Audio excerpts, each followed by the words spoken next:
किया था last? Melting point कर लिया था, ऑक्सीडेशन स्टेट कर लिया था।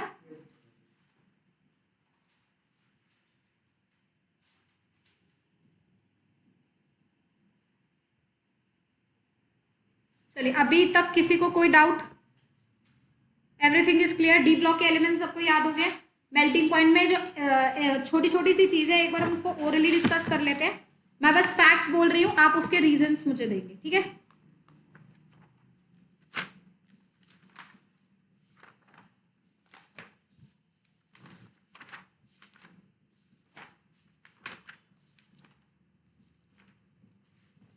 राइट, सबसे पहला एक क्वेश्चन तो यही आया, अभी पास्ट ईयर में देखा मैंने, 2021 के अंदर सवाल था, how many P electrons exist in vanadium +2?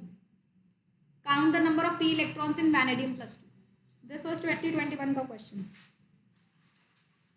How many P electrons comes in vanadium +2?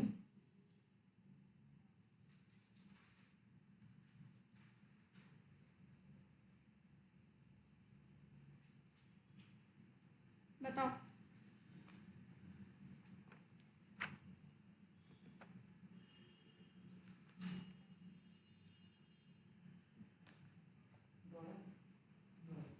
Twelve.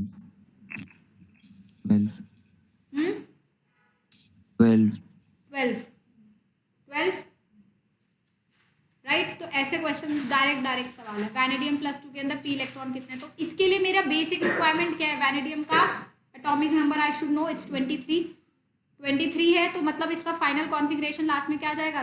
3d3 4s2, क्योंकि मैंने बोला वैनेडियम +2 तो ये हट गया. अब अंदर के अंदर पी इलेक्ट्रॉन गिन लेते हैं, है ना? तो it's 1s2 2s2 2p6 3s2 3p6 and this, तो 6 और 6 12. राइट, अब ऐसे मैं पूछ सकती हूँ एस इलेक्ट्रॉन कितने हैं, डी इलेक्ट्रॉन कितने हैं, लाइक दिस. तो कुछ क्वेश्चन डायरेक्टली डी ब्लॉक के आते हैं कॉन्फ़िगरेशन रिलेटेड, ठीक है? अब सिमिलरली अगर सपोज हम लोग आपसे यही पूछ लेते जो हमने लैंथेनाइड कॉन्ट्रैक्शन के लिए आपसे पूछा कि कैडमियम का साइज किसके बराबर है? मरकरी के बराबर. ट्रांजिशन एलिमेंट्स कौन है और डी ब्लॉक एलिमेंट्स कौन है? तो इन दोनों के अंदर डिफरेंस है. Zinc, cadmium, mercury are not transition, they are just D block, ठीक है? ये फैक्ट्स आपको अपने हाथ में रखने. अब एक स्टेटमेंट लिखिए, जैसे स्टेटमेंट दिया है, manganese +2 is more stable then Fe+3. Manganese +2 is more stable than Fe+3, but trend is reverse where Fe+3 becomes more stable than Fe+2. Reason दे रहा है इसका why.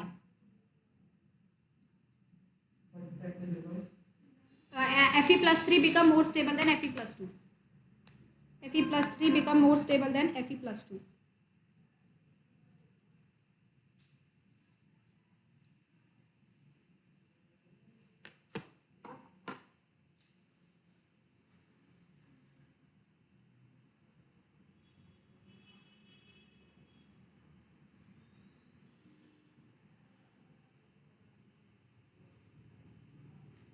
इसका क्या रीजन देंगे हम?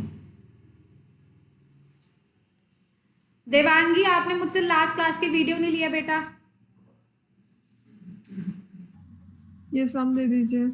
अब मुझे आपको मैसेज करना पड़ेगा क्योंकि मैं भूल जाऊंगी. Yes ma'am.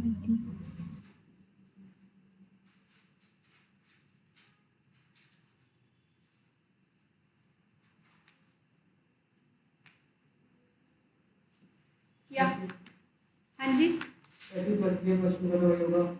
Half filled. और Mn+2 और Fe+3 का इसमें होगा कि जो आया ऑक्सीडेशन हाँ,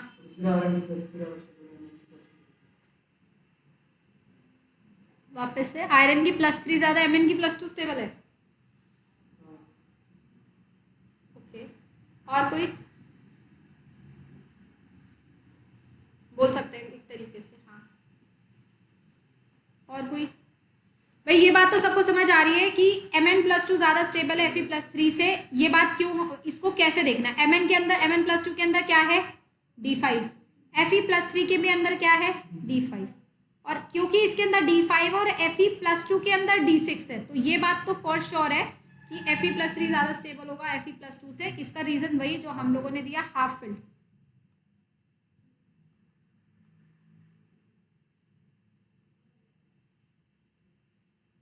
ठीक है, फर्स्ट थिंग। सेकेंडली, जो ऊपर वाले की स्टेटमेंट है कि Mn+2 जो है ज्यादा स्टेबल है Fe+3 से, राइट। इन सारे क्वेश्चंस में जिसमें configuration is not the the choice to give the answer, हमेशा इलेक्ट्रोड पोटेंशियल डेटा को रेफरेंस लेके सॉल्व करो, क्योंकि मैंने आपको बताया था कि किसकी कौन सी ऑक्सीडेशन स्टेट स्टेबल है, ये हम लोग देखते हैं on the basis of electrode potential data, है ना।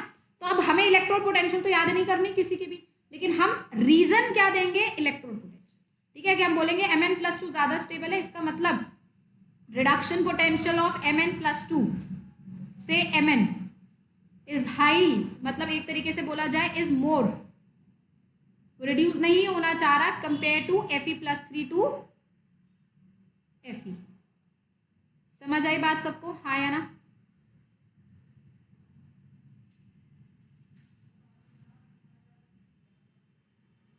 Is that clear? जो भी जैसे आपको इलेक्ट्रॉनिक कॉन्फ़िगरेशन को देखना है, तो आप सबसे पहले कौन सी स्टेट स्टेबल है नहीं है वो इलेक्ट्रॉनिक कॉन्फ़िगरेशन चेक करते हो। अगर दोनों की कॉन्फ़िगरेशन सेम है तो आप E0 वैल्यू से बताओगे कि कौन सी स्टेट किसकी ज़्यादा स्टेबल है ना। अब जैसे मेरे दोनों में D5 है, बट मैंगनीज वो स्टेटमेंट में ही कह रहा है कि ज़्यादा स्टेबल है, इसका मतलब मैंगनीज रिड्यूस होना नहीं चाह रहा, Fe+2 रिड्यूस होना चाह रहा है, Fe+3 रिड्यूस होना चाह रहा है, मतलब रिडक्शन पोटेंशियल मैंगनीज का +2 से ज़्यादा होगा, वो रिड्यूस होना, अच्छा उल्टा लिख दिया मैंने, सॉरी, हाँ उल्टा लिख दिया, रिड्यूस होना नहीं चाह रहा तो रिडक्शन पोटेंशियल कम होगा और इसका रिडक्शन पोटेंशियल ज़्यादा, ठीक है। ये रीजन है, इलेक्ट्रोड पोटेंशियल डेटा से निकाला ना हमने, इलेक्ट्रोड पोटेंशियल कम और ज़्यादा से पता चलेगा किसका कौन सा स्टेबल और कौन सा अनस्टेबल है, करेक्ट। नेक्स्ट, अब हमें क्वेश्चन दिया गया है, transition metal show variable valency और वेरिएबल ऑक्सीडेशन स्टेट, ट्रू है या फॉल्स है? Transition element shows variable valency और वेरिएबल ऑक्सीडेशन स्टेट, ट्रू। और इसका रीजन क्या होगा? वेरिएबल वैलेंसी क्यों होती है? क्योंकि अगर सपोज ऐसे इलेक्ट्रॉन निकालने होते तो सबकी +2 ही नहीं हो जाती स्टेट, पर +3 +4 +5 +6 ऐसे क्यों जा रही है? क्योंकि अब डी से भी इलेक्ट्रॉन निकाल रहे हो, तो you can say because of participation of D orbital in bonding, ठीक है। लिखो, transition element shows variable oxidation state because D electrons also participates in bonding, या फिर ऐसे भी लिख सकते हैं energy difference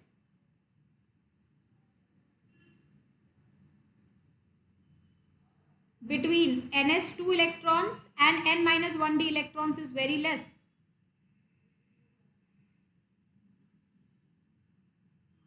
ns electron and n-1d electron is very less,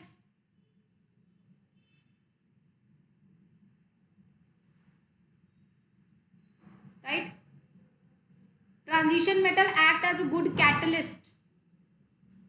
Reason, variable oxidation state, they can show variable oxidation state, right?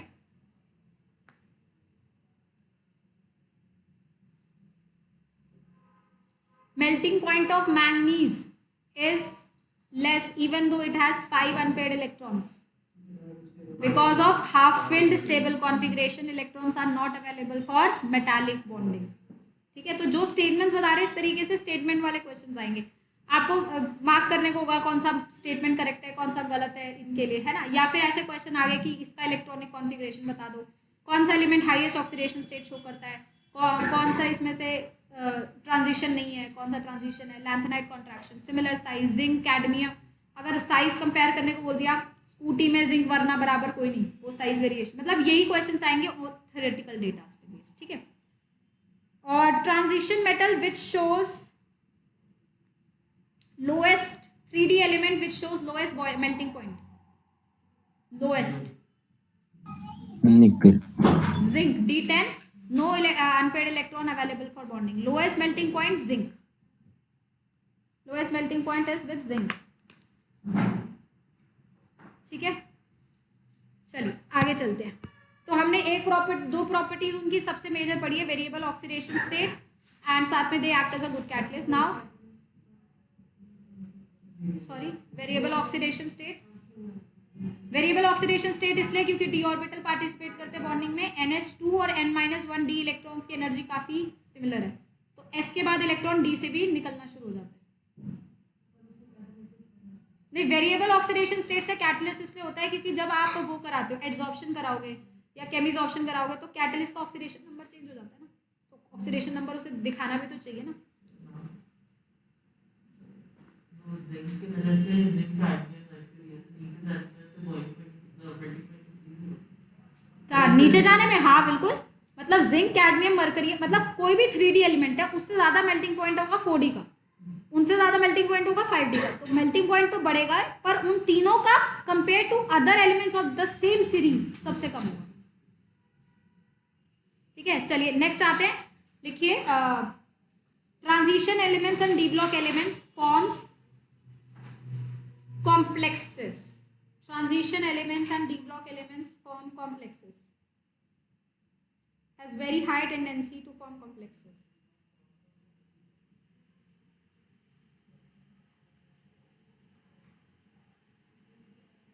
To form complexes. Now this is what we have to do in the next chapter. Complexes जो बनाते हैं, कौन से बनाते हैं, कैसे बनाते हैं, बट इनके अंदर बहुत ज़्यादा हाई टेंडेंसी होती है कॉम्प्लेक्स फॉर्मेशन की। लिखिए because of their small size, because of their small size,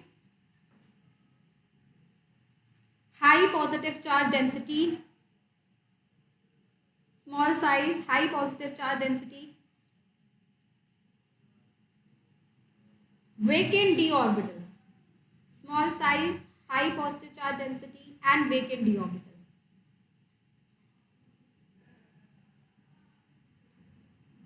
Now why are we saying small size?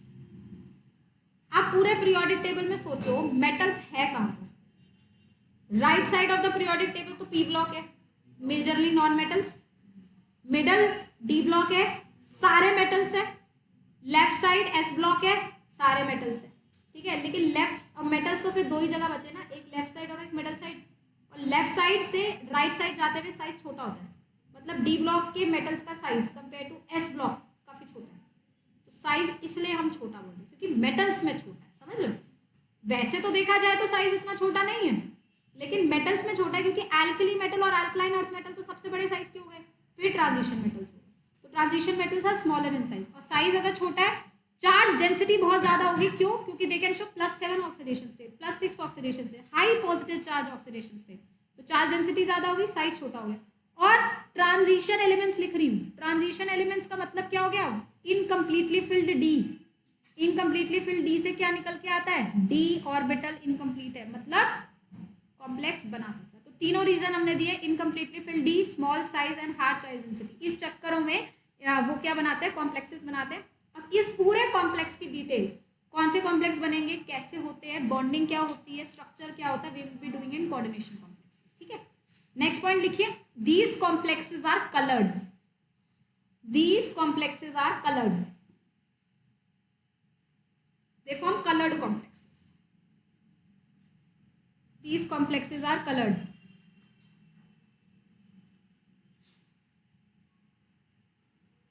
आप लोगों ने क्वालिटेटिव एनालिसिस स्कूल में करा है? स्कूल के प्रैक्टिकल चल रहे हैं, कुछ क्वालिटेटिव एनालिसिस कराइए होगा। Brown ring, brown ring is a complex, brown colour. ठीक है, कॉपर सब लोग जानते हैं ब्लू कलर का होता है, copper solution, copper forms of very bright blue colour solution with ammonia, deep blue colour, so that's a colour.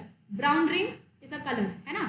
आप लोगों को पता है जो ये आपके वो होते हैं मूवीज, उसमें ब्लड कैसे दिखाते हैं? असली में थोड़ी किसी का खून करते होंगे, इतना सारा टोमेटो सॉस नहीं गिराते, they form complexes. How? There is a very beautiful complex of iron, iron +3 state में थायोसाइनाइड के साथ ब्लड रेड कलर का कॉम्प्लेक्स बनाते हैं, ब्लड रेड। तुमने देखा ऐसे कभी मूवी में, ऐसे किसी को मार दिया फिर हाथ धो रहा और खून टपक रहा है, तो पता है क्या करता है? ये फेरिक क्लोराइड में हाथ डिप किया, ये थायोसाइनाइड में हाथ डिप करा, दोनों में फेरिक और नीचे से एकदम ब्लड रेड कलर निकलता है, इतना ब्यूटीफुल, ऐसा लगता है खून निकल गया, खून नहीं होता वो। ठीक है, दे फॉर्म कॉम्प्लेक्सेस। तो जो भी हम लोग कॉम्प्लेक्स पढ़ेंगे बहुत अच्छे करेंगे। पर्शियन ब्लू कलर का कॉम्प्लेक्स होता है फेरी फेरोसाइनाइड, हम जब डी ब्लॉक की केमिस्ट्री करेंगे तो मैं उसमें बताऊंगी। ठीक है, और हम लोग बनाते हैं टर्न ब्लू कलर, वो भी आता है। चॉकलेट ब्राउन कलर, ये सारे कॉम्प्लेक्सेस होते हैं, they have very dark colours, ठीक है। तो सारे कॉम्प्लेक्सेस डी ब्लॉक एलिमेंट्स बनाते हैं और सारे के सारे कॉम्प्लेक्सेस हमारे क्या होते हैं, डार्क कलर के होते हैं। The complexes are very important because ये कॉम्प्लेक्सेस हमारे क्वालिटेटिव एनालिसिस में, जैसे ब्राउन रिंग टेस्ट था, Persian blue colour is also a test of cyanide, turn blue colour is also a test of cyanide, ठीक है। और भी जैसे ये वाला है, this is also a test of iron. तो ये सारे क्वालिटेटिव एनालिसिस में यूज होते हैं। जब ब्राइट कलर मिलेगा तो टेस्ट ही होगा ना किसी का। तो ये सारे के सारे एक तो कलर्ड कॉम्प्लेक्सेस बनाते हैं, सारे कलर्ड होते हैं कॉम्प्लेक्सेस मेजरली, और कॉम्प्लेक्सेस डी ब्लॉक एलिमेंट्स बनाते हैं बिकॉज साइज छोटा है, चार्ज डेंसिटी बहुत ज़्यादा, डी ऑर्बिटल इनकम्प्लीटली फिल्ड है। तो कलर और कॉम्प्लेक्सेस की डिटेल तो नेक्स्ट चैप्टर में करेंगे, लेकिन यहाँ पे एक डिटेल और करेंगे हम लोग जिसको बोलते हैं मैग्नेटिक मोमेंट। यह बहुत इंपॉर्टेंट है, बहुत ईजी और सब बहुत सवाल इससे पूछा जाता है, मैग्नेटिक मोमेंट।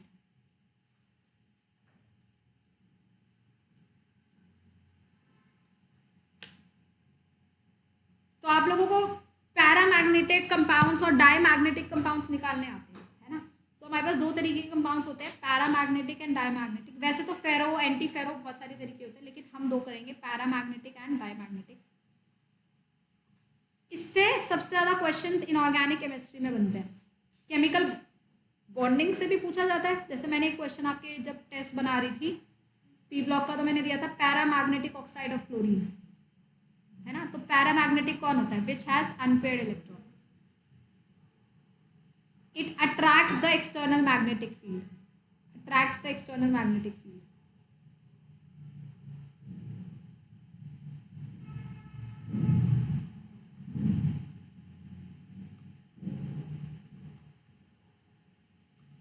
डायमैग्नेटिक कंपाउंड क्या होता है, which has paired electron, repels in the external magnetic field.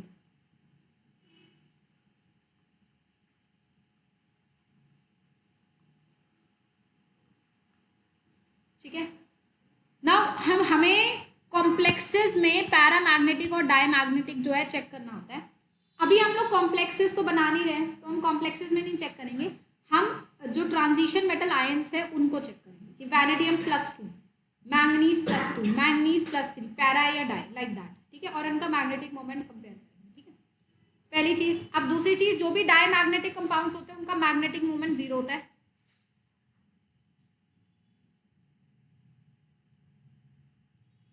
Paramagnetic complex का मैग्नेटिक मोमेंट कुछ ना कुछ होता है, magnetic moment is always non zero,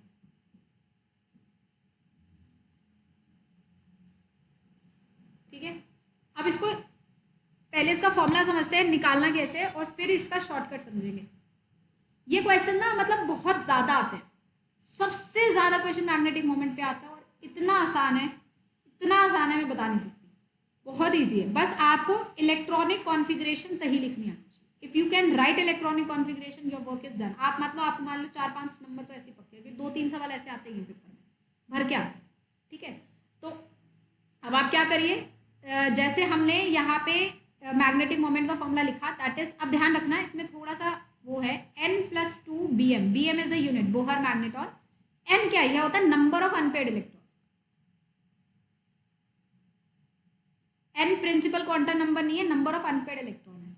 तो अगर आप ये सोचो, अगर मैं कैलकुलेट करने बैठूंगी तो मुझे हर बार रूट को कैलकुलेट करना पड़ेगा ना, तो मैं कैलकुलेट नहीं करूंगी, ठीक है। जैसे अगर आपके ऑप्शन है √3, √5, √6, तो आप निकाल ही रहोगे रूट में, बट आपके ऑप्शन है 1.8, 1.9, देन आपको रूट को सॉल्व करना पड़ेगा। तो हम रूट को सॉल्व नहीं करेंगे, हम एक शॉर्टकट लगाएंगे। शॉर्टकट है, जितने भी अनपेयर्ड इलेक्ट्रॉन है 0.8 या 0.9 ही आंसर होता है, ठीक है। मतलब 2 अनपेयर्ड इलेक्ट्रॉन है सपोज, तो मैग्नेटिक मोमेंट होगा 2.8। 3 अनपेयर्ड इलेक्ट्रॉन है, मैग्नेटिक मोमेंट होगा 3.9। अब 3.9 और 3.8 दोनों ऑप्शन नहीं होंगे ना, या तो 3 या 4, तो जो भी सेट बैठ रहा है ना। 4 अनपेयर्ड इलेक्ट्रॉन, 4.8, 4.9, 5 अनपेयर्ड है, 5.8, 5.9, मतलब सिर्फ अनपेयर्ड गिनो, 0.8, 0.9 ही आंसर है। तो आपको कोई कैलकुलेशन करने की जरूरत नहीं है, कोई अंडर रूट निकालने की जरूरत नहीं है, ठीक है। अब एग्जाम्पल के तौर पे समझाती हूँ। जैसे सपोज मैंने बात करी वैनेडियम +2 के मैग्नेटिक मोमेंट की। वैनेडियम का एटॉमिक नंबर क्या है, 23। तो सबसे पहला काम बस ये है कि आप ये सही से करो। तो 23 मतलब 3d3 4s2 और कितने +2 है, मतलब ये हटा दो, मतलब 3d3। तो 3d3 कैसे ड्रॉ करूंगी बेटा मैं, ऐसे ड्रॉ करूंगी ना। कितने एम्पेयर है, 3, magnetic moment 3.9, no calculation required. वैसे देखा जाए तो आप अंडर रूट क्या करोगे, 3 × 3 + 2 5, अंडर रूट 15 bm करोगे ना, सॉल्व करने की जरूरत है इतना ही आप। समझ आया सबको, हाँ या ना। So you just check the atomic number, right the configuration and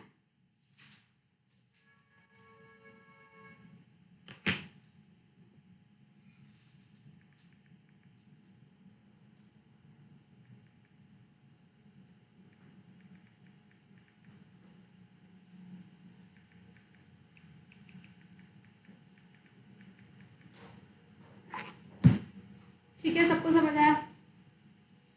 suppose अब मैंने आपको बोल दिया calculate the magnetic moment of copper +2, कौन बताएगा, कॉपर +2 का कॉन्फ़िगरेशन 3d9। 3d9 में अनपेड इलेक्ट्रॉन कितने आएंगे, एक आएगा ना, 1 2 3 4 5 6 7 8 9, 1 अनपेड होगा, 1.73 √3 है ना। तो जितना अनपेड इलेक्ट्रॉन है पॉइंट समथिंग ही आंसर है, 0.8 0.9 ऐसे ही आंसर रहता है, ठीक है। Tell me the magnetic moment of cobalt +2,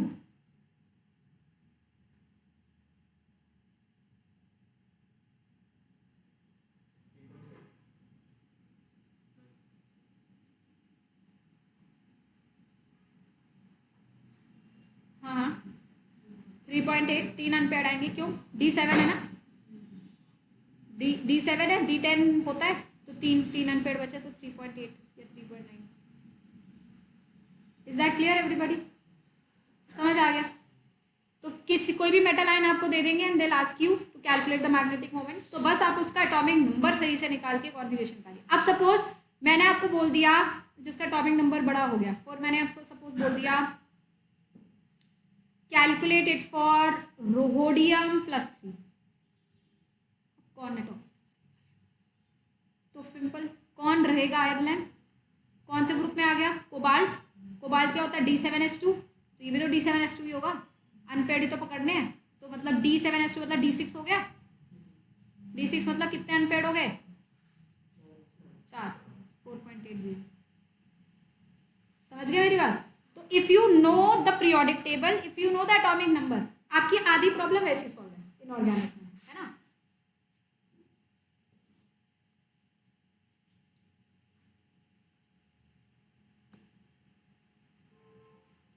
तो यही सवाल आएंगे, पैरामैग्नेटिक कौन से है, डायमैग्नेटिक कौन से है, ये पता करिए, और क्या इनका मैग्नेटिक मोमेंट है, ये बात हमें समझ आ गई, ठीक है। कॉम्प्लेक्सेस बना सकते हैं, ये समझ आ गया, कॉम्प्लेक्सेस कलर्ड होते हैं, ये समझ आ गया। नेक्स्ट लिखिए, हाँ कौन रहेगा आयरलैंड, कोबाल्ट कहाँ पर है, कौन, D7 +3 है ना, अबे +3 भी तो है, hello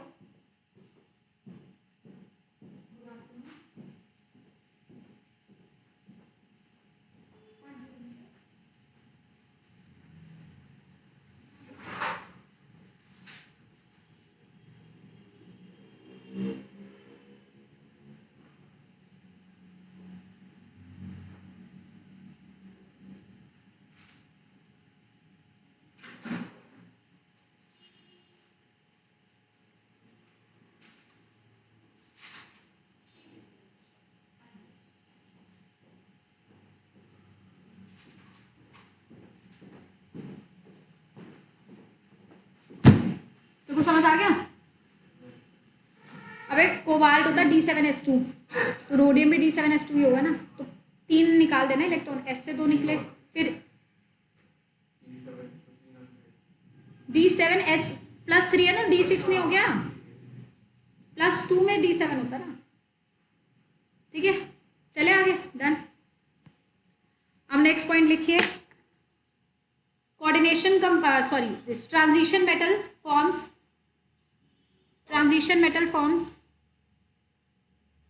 interstitial compounds, very important, transition metal forms interstitial compounds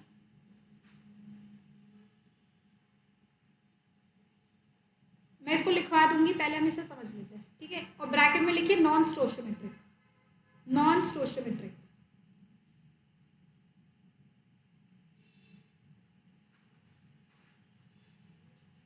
interstitial आपने वर्ड सुना होगा सॉलिड स्टेट में, इंटरस्टिशियल डिफेक्ट। इंटरस्टिशियल क्या होता है? बीच की जगह है, खाली जगह है, वॉइड्स। तो बेसिकली इनका जो क्रिस्टल स्ट्रक्चर होता है, मेटालिक बॉन्डिंग की वजह से इनके बीच में बहुत सारी खाली स्पेसेस प्रेजेंट होते हैं इनके क्रिस्टल में, और उन खाली स्पेसेस में छोटे साइज के एटम जैसे हाइड्रोजन, ठीक है, कार्बन, वो उनके इंटरस्टिशियल पोजीशन पे घुस जाते हैं और एक नॉन स्टोशियोमेट्रिक कंपाउंड्स बनाते हैं। जैसे कि ये नॉन स्टोशियोमेट्रिक कंपाउंड्स का बहुत अच्छा एग्जांपल हाइड्रोजन में दिया जाता है, इनको बोला जाता है इंटरस्टिशियल हाइड्राइड्स। हाइड्रोजन चैप्टर अगर हम पढ़ें तो उसमें वैसे पढ़ने लायक कुछ भी नहीं होता, उसमें सारी चीजें हम कभी ना कभी पढ़ ले होते हैं। हाइड्राइड होता है हाइड्रोजन के कंपाउंड, कुछ कंपाउंड्स हाइड्रोजन के आयनिक होते हैं, जैसे लिथियम हाइड्राइड, सोचो ये आयनिक हाइड्राइड्स हो गए। कुछ कंपाउंड्स हाइड्रोजन के कोवेलेंट होते हैं, जैसे अमोनिया, कितने सारे बनाए हाइड्रोजन के compound, ammonia, HF, water, covalent hydrides हो गए, ठीक है।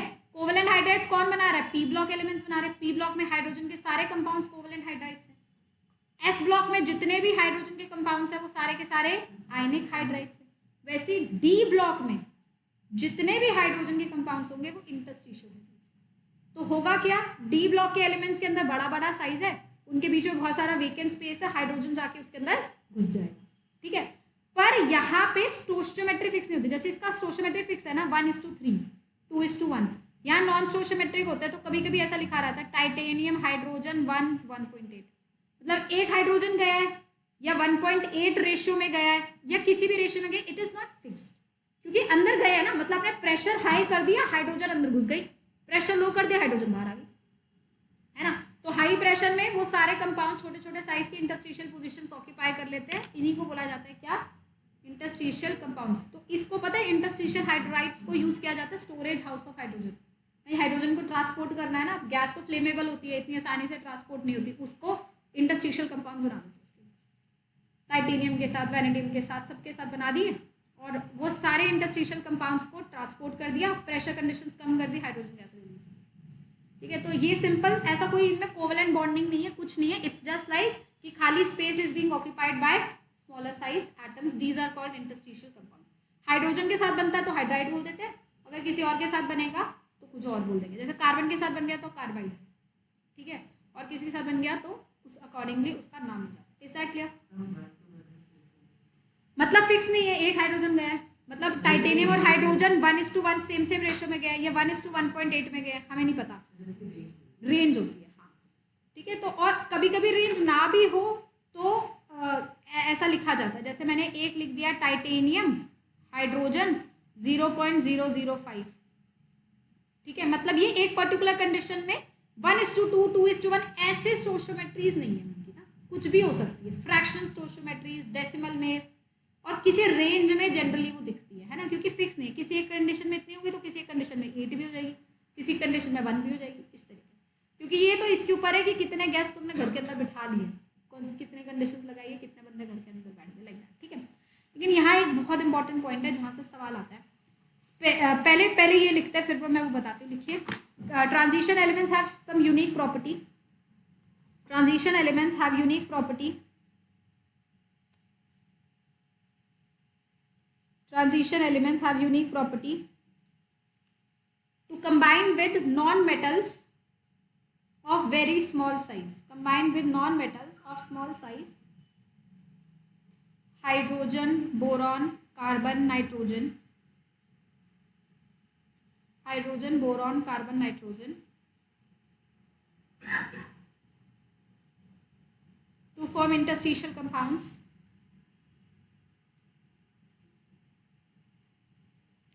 These atom occupies the void of crystal structure. These atom occupies the void of crystal structure.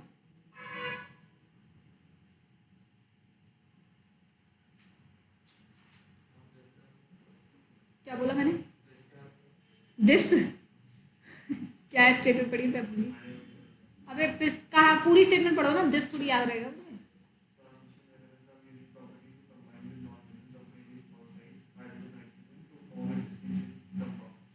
these atoms occupies the interstitial voids of the crystalline structure. These atoms occupies the interstitial voids of crystalline structures.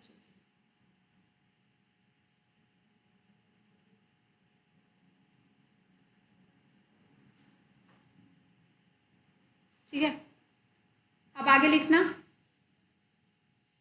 Presence of these atoms in the voids और bracket में interstitial compound formation. Presence of these atoms in the void, presence of these atoms in the voids, bracket में लिखिए formation of interstitial compounds, bracket close,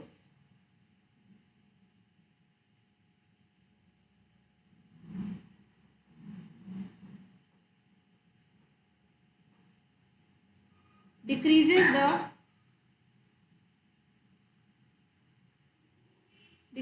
the malleability, ductility and tensile strength. Decreases the malleability, ductility and tensile strength. Increases. Decreases the malleability, ductility, tensile strength increases. ये लिखना था इसमें.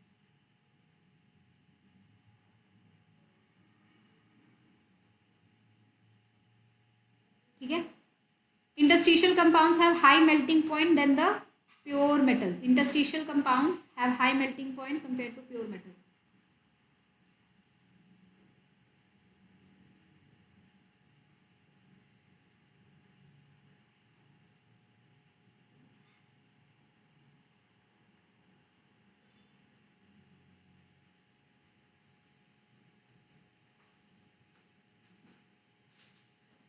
Ma'am वो second में क्या बोला था?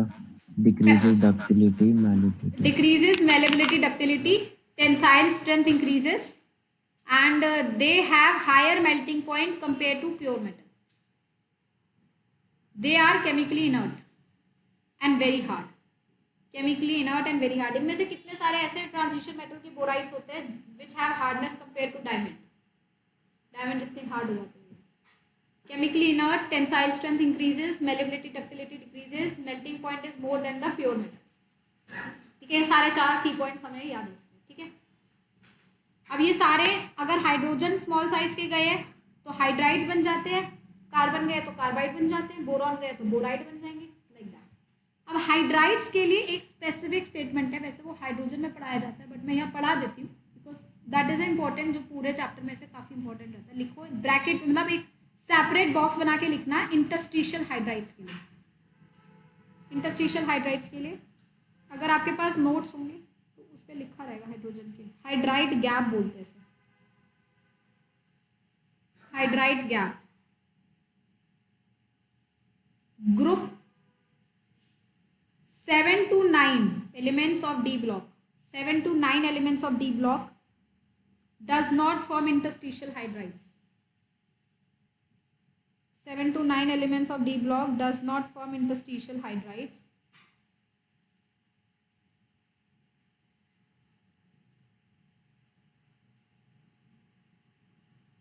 ठीक है, and in group 6 only chromium form. This is called hydride gap. In group 6 only chromium forms. This is called hydride gap. ठीक है, वैसे तो ट्रांजिशन एटम के सारे एलिमेंट्स हाइड्राइड बना सकते हैं बट 7 से 9 में कोई नहीं बनाता और ग्रुप 6 में सिर्फ क्रोमियम बनाता है. ठीक है, ये हमारी होगी बेसिक प्रॉपर्टी. एक और लिख ले, transition elements have very strong tendency to form alloys. Transition elements have very strong properties to form alloys. पहले बताओ मेरी बात समझ के, कल मतलब लास्ट क्लास में किसने एनसीईआरटी पढ़ी थी? तुम दोनों सुनते नहीं हो ना बातें. अच्छा, तुम दोनों का था क्या? तूने तो कहा था तेरा नहीं है. लोगों ने कहा था क्या? दोनों ने कहा था है. अच्छा, तो पढ़ लेना जाके एनसीईआरटी. अक्ष तूने पढ़ी थी? Yes ma'am. पढ़ ली थी तुम लोगों ने NCERT? They have a strong tendency to form alloys. NCERT पढ़नी है आज, बहुत जरूरी है, आज के बाद भी पढ़नी है. Strong tendency to form alloys. कल खत्म हुआ तो कल ही पढ़ लेते शाम को एनसीईआरटी। नहीं, कल तो पार्टी करनी होगी। केमिस्ट्री पेपर के दिन पे पार्टी करी है तुमने, हैं? फिर बाय इसके बाद भी करनी है, कंप्यूटर के बाद। कहाँ गए थे कल? अरे कहाँ, स्कूटर उठाया और निकलते चलते बने, कहीं तो चले जाएंगे। ओ माय, इतने सीरियस होते तो मुझे बोलने की जरूरत ही क्या पड़ती। केमिस्ट्री के पेपर वाले दिन मैंने मम्मी को फ़ोन किया, मैंने घर ही कहाँ आया, ये तो आया और स्कूटर ले आया, चलता बड़ा, पता नहीं कब आएगा।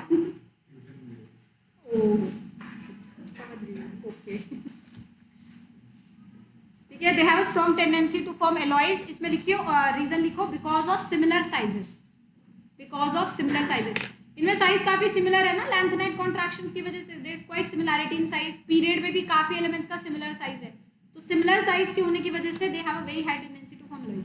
अब यहाँ से डायरेक्ट सवाल है, परफेक्ट रीजन देना हर एक चीज का। एलॉय बनाने का reason similar size, interstitial compound बनाने का reason voids in the crystalline structure, there is lot of voids in the crystalline structure. और कैटालिटिक प्रॉपर्टी शो करने का रीजन वेरिएबल ऑक्सीडेशन स्टेट, है ना। कॉम्प्लेक्सेस बनाने का reason small size, high charge density, वीक एंड ऑर्बिटल। तो आपको हर एक चीज का एक परफेक्ट रीजन पता होना चाहिए, ये क्यों करते हैं, what is the direct reason. इसके ऊपर डायरेक्ट सवाल है, ठीक है। और मैग्नेटिक मोमेंट। अब आ जाइए ऑक्साइड्स ऑफ ट्रांजिशन मेटल्स। ये तीनों तरीके के ऑक्साइड्स दे देते हैं, oxides of transition metal.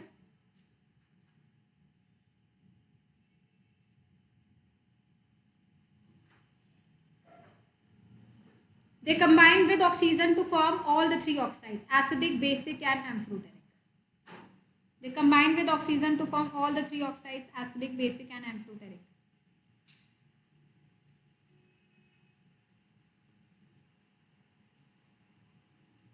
But इनके जो ऑक्साइड्स होते हैं ये मतलब वेरिएबल ऑक्सीडेशन स्टेट होने की वजह से काफ़ी सारे ऑक्साइड्स बना सकते हैं ना ये। मतलब मैंगनीज +2 का ऑक्साइड भी होगा, मैंगनीज +3 का भी होगा, मैंगनीज +4 का ऑक्साइड भी होगा, सारे तरीके के ऑक्साइड्स हो सकते हैं,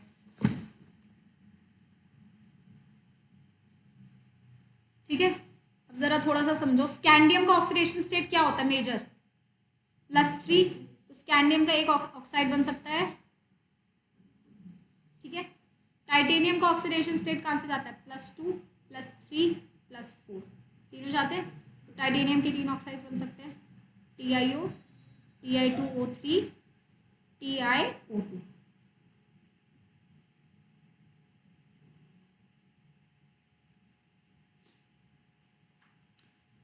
ठीक है। अब स्कैंडियम वैनेडियम, वैनेडियम का कहाँ से जाता है, +2 से +5 तक, तो +2 का भी बनेगा, +3 का भी, +4 का भी, +5 का भी, तो VO +2 +3 V2O3 +4 V2O5, ठीक है। अब इसमें आपको बेसिकली थोड़ा सा समझना है कैसे कि सारे तरीके के, अब जैसे मैंगनीज है सपोज, वो +2 से +7 जा रहा है, सारे ऑक्साइड बना दो, MnO भी बनेगा, Mn2O3 भी बनेगा, MnO2 भी बनेगा, Mn2O5 भी बनेगा, Mn2O7 भी बनेगा, और Mn2O6 का MnO3 भी बनेगा, सब बनेंगे, +6 +7 +5 +4 +3 +2 +1 सब ऑल। तो अब इतने सारे ऑक्साइड्स में से कौन एसिडिक ऑक्साइड, कौन बेसिक ऑक्साइड, कौन amphoteric oxide, that forms are next question. So acidic basic के लिए हम जानते हैं कि नॉन मेटल का ऑक्साइड जनरली क्या होता है, एसिडिक, मेटल का oxide generally basic, amphoteric in between होता है। अब यहाँ नॉन मेटल तो कोई है नहीं, तो दूसरा फंडा लगाएंगे, हाई ऑक्सीडेशन स्टेट वाले जो ऑक्साइड्स होते हैं वो एसिडिक होते हैं, लो ऑक्सीडेशन स्टेट के जो ऑक्साइड होते हैं वो बेसिक होते हैं, और मिडल ऑक्सीडेशन स्टेट वाले जो होते हैं वो एम्फोटेरिक होते हैं। देवांगी को समझ आ रहा है बेटा? Yes ma'am. तो तुमने अपना बर्थडे कहाँ मनाया बेटा? हम कहीं नहीं, पैसिफिक गए थे, उसके बाद फिर रेस्टोरेंट गए थे, पैसे एक बेचारे देहरादून में एक ही मॉल है, शॉपिंग करनी थी मैम, ट्रैवल के लिए। हाँ शॉपिंग के लिए तो ठीक है, पर मॉल ही नहीं है। और कोई मॉल बनता है तो वो चलता नहीं है, सिल्वर सिटी बना पूरा खाली पड़ा है, टाइम स्क्वायर बना और खाली पड़ा है, पता नहीं क्या है। पैसे में वो पता नहीं क्या है, ये की चला है, सही ग्रह लेकर आया था पैसे वाला। एक मॉल बनाया जरा सा, खूब चल गया। मैं तो पैसे में जाती नहीं हूँ, बहुत सारे लोग मिल जाते हैं। मेरे को तो पता नहीं कितने साल हो गए पैसे ना गए हुए। स्टार्टिंग में आई थी देहरादून सिर्फ तभी गई थी, उसके बाद में कभी नहीं गई। चलो आगे बढ़ते हैं। अच्छा ये समझ आ गया, high oxidation state, low oxidation state and middle oxidation state. अब जैसे ये वाला है, इन सबको देख लेते हैं। इनमें मिडल और हाई को ऐसे अलग अलग करके लिख देते हैं। ये +2 हो गया, ये +3 हो गया, ये +4 हो गया, ये +5 हो गया, फिर +6 हो गया, फिर +7 हो गया।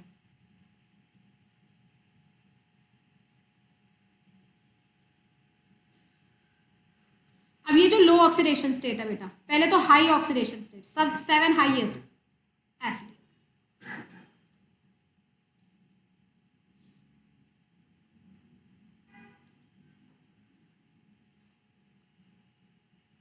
+2 +3 लो बेसिक, बीच वाले सारे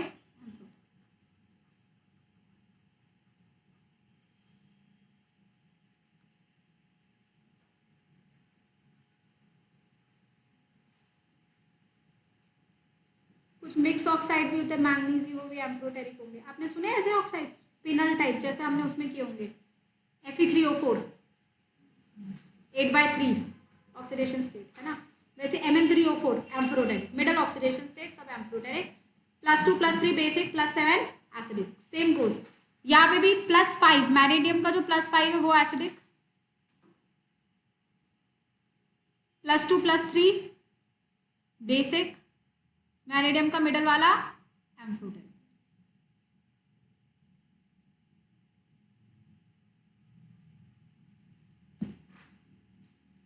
तो ऑक्साइड्स भी देख रहे हो तो वी शेप के बनेंगे ना, कम ऑक्सीडेशन स्टेट, फिर बहुत सारे, और फिर वापस से डिक्रीज हो गए। अब जैसे कॉपर है, कॉपर 2 ऑक्सीडेशन स्टेट देता है, +1 +2, तो 2 ही ऑक्साइड बनेंगे, COO C2O। जिंक का एक ही बनेगा, ZnO, और कोई ऑक्साइड नहीं होगा, है ना, बेसिक हो गए वो सारे ऑक्साइड्स, है ना। तो जो सबसे ज्यादा देंगे उनके अंदर एम्फोटेरिक बेसिक लाइक दिस आएंगे। अब कॉपर के दोनों ऑक्साइड्स हमारे क्या है, बेसिक, कॉपर के सिर्फ 2 ही बनते हैं, Cu2O और CO।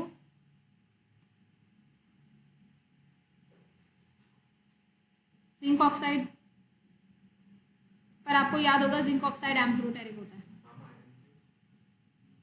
आयरन के बनते हैं ना, आयरन के कौन से ऑक्सीडेशन स्टेट है, +2 और +3, तो FeO, सॉरी हाँ FeO, Fe2O3, और एक मिक्स्ड ऑक्साइड बनता है Fe3O4, this is spinel mixed oxide.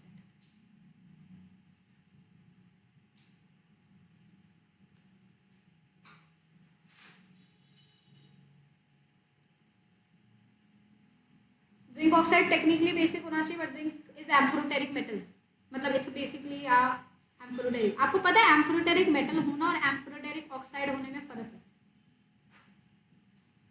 Metal जैसे जिंक है, तो जिंक एसिड के साथ भी रिएक्ट करता है, बेस के तरह साथ भी करता है, तो एम्फोटेरिक मेटल है। सिमिलरली जिंक ऑक्साइड भी एसिड और बेस दोनों के साथ करता है, तो एम्फोटेरिक ऑक्साइड है, ठीक है। अब कई एलिमेंट्स ऐसे होते हैं जैसे बेरिलियम, ठीक है, अब बेरिलियम का एम्फोटेरिक ऑक्साइड होता है BeO, लेकिन वो एम्फोटेरिक मेटल नहीं, it's a metal only, amphoteric metal नहीं होता बेरिलियम तो। बट एल्यूमिनियम दोनों है, एम्फोटेरिक मेटल भी है और एल्यूमिनियम का ऑक्साइड भी एम्फोटेरिक है ना। तो ऑक्साइड का एम्फोटेरिक होना और मेटल का एम्फोटेरिक होना दोनों अलग अलग बातें। यहाँ तक सबको समझ आया, ऑक्साइड्स डिफरेंट ऑक्सीडेशन स्टेट के, and we can have amphoteric, acidic, basic, all these oxides present here. Now let's move on to the compounds of manganese.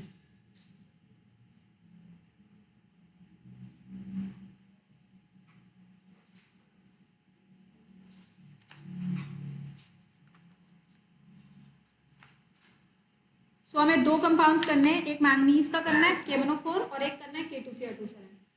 KMnO4 और K2Cr27 की रिएक्शंस करनी है। कंपेयर टू P ब्लॉक इसमें बहुत कम reactions है, क्योंकि एक KMnO4 की और एक K2Cr27 की है। लेकिन बहुत इंपॉर्टेंट है, हर साल D ब्लॉक F ब्लॉक के KMnO4 K2Cr27 से कोई ना कोई क्वेश्चन आता है, या वो रिएक्शन बेस्ड आता है, या वो स्ट्रक्चर बेस्ड आता है, या फिर वो हाइब्रिडाइजेशन बेस्ड आता है, या फिर वो क्वेश्चन रिडॉक्स से रिलेट करके ऑक्सीडाइजिंग और रिड्यूसिंग बिहेवियर से आते हैं, है ना। तो will discuss the two compounds. First compound of manganese that we have to discuss is KMnO4 potassium dichromate, KMnO4।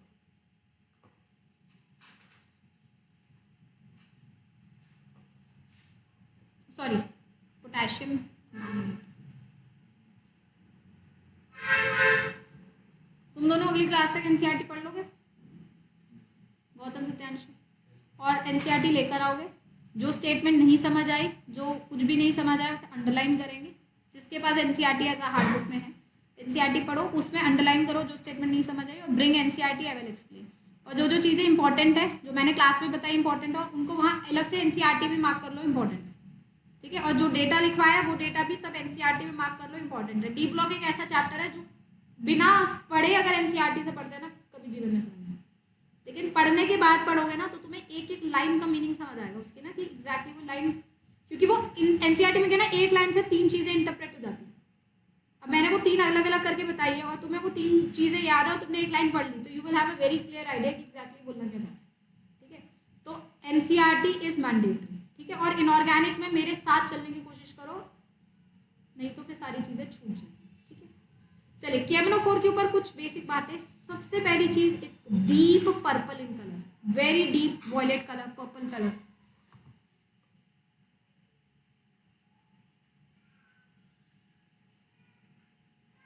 Why is it colour?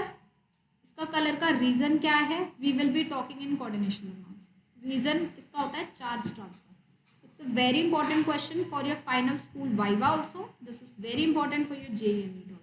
तो इसका डीप कलर होने का रीजन होता है charge transfer. Will explain that कि charge transfer क्यों है, क्या है, in the next chapter. But आप लिख लीजिए डीप पर्पल और ब्रैकेट में लिख लीजिए चार्ज ट्रांसफर, और वो भी कौन सा, sorry, LMCT, ligand to metal charge transfer, LMCT।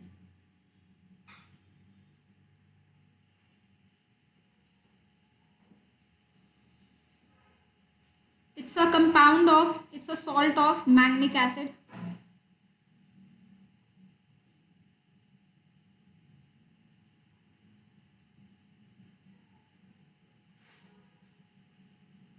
HMnO4 manganic acid है, उसका सॉल्ट है। KOH के साथ मैंगनिक एसिड को रिएक्ट करा दो, KMnO4 बन जाएगा।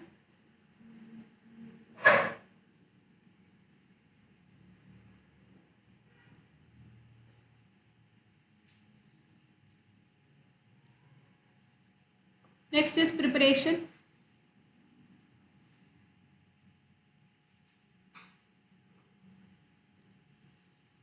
K2MnO4, पहले आप मुझे बताइए K2MnO4 में what is the oxidation state of manganese, who can tell मी?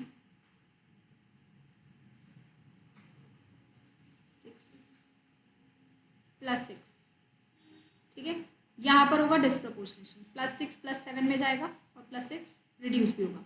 तो हमने K2MnO4 लिया और उसमें डाइल्यूट एसिड डाला। एसिड आप कुछ भी ले सकते हो, वो H+ देने के लिए होता है बेसिकली, है ना। तो मैंने H2SO4 ले लिया। तो साथ में मैंगनिक एसिड किस में जाएगा? KMnO4 में, MnO2 में, K2SO4 और वाटर। अब आपको इसको याद कैसे करना है? जैसे मैंने लिखा है वैसे याद करने की जरूरत नहीं है। आपको कैसे याद करना है, जस्ट अंडरस्टैंड दिस। आपको कंपटीशन एग्जाम के लिए या स्कूल के, अब जो भी है, मतलब स्कूल सब्जेक्टिव है तो प्रॉपर याद करना है, बट अगर वैसे आ रहा है, ऑब्जेक्टिव पेपर में आ रहा है, तो आपको कैसे याद करना है? आपको बस इतना याद करना है कि MnO4-2 मैंने लिया है, विच इज +6। एसिड मतलब H+, में वो डिस्प्रपोर्शनेट करेगा किसमें? MnO4- which is +7 and MnO2 which is +4। तो can we see the disproportionation reaction here? Right, that is the thing which I have to remember. बाकी पानी का बनना, K2SO4 का बनना, वो तो बाई प्रोडक्ट्स वैसे ही बन रहे हैं। अगर सपोज मैं यहाँ H2SO4 ना लेके HCl ले लेती, what would have been the reaction? I'll be getting this and this। यहाँ पे KCl मिल जाता, और क्या मिल जाता? KCl water. तो ये तो एक सिंपल सा प्रोडक्ट है ना। तो इसलिए आपको मेजर H2SO4 के पीछे नहीं पड़ना है, आपको मेजर इंपॉर्टेंट कंपाउंड्स को याद रखना है।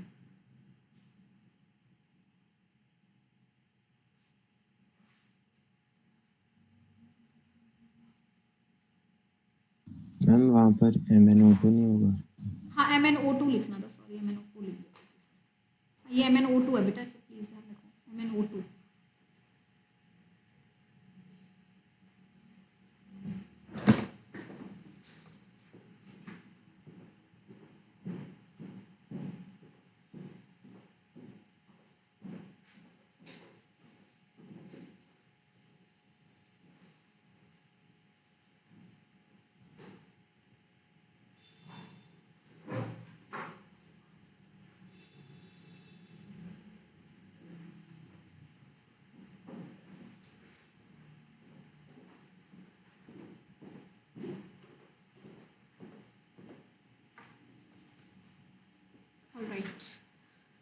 नेक्स्ट, या फिर आप क्या करो, ये था पहले K2MnO4 में H2SO4 डाल दिया, या फिर आप क्या करो K2MnO4 के एसिड सोल्यूशन में CO2 पास कर दो एक्वा सोल्यूशन में। तो आपको वैसे पता होना चाहिए कि CO2 with water will give carbonic acid H2CO3। तो ऊपर वाला रिएक्शन ही तो दोबारा कर देते ना, बस K2SO4 ना मिलके K2CO3 मिल जाएगा, rest everything will remain the same, है ना, क्योंकि ये तो दोनों मिलके एसिड ही बना देंगे, जैसे H2SO4 वैसे H2CO3, क्या फर्क पड़ता है। तो मिलेगा भाई KMnO4 MnO2 KHCO3 या K2CO3 कुछ भी लिख सकते हैं, एंड वाटर।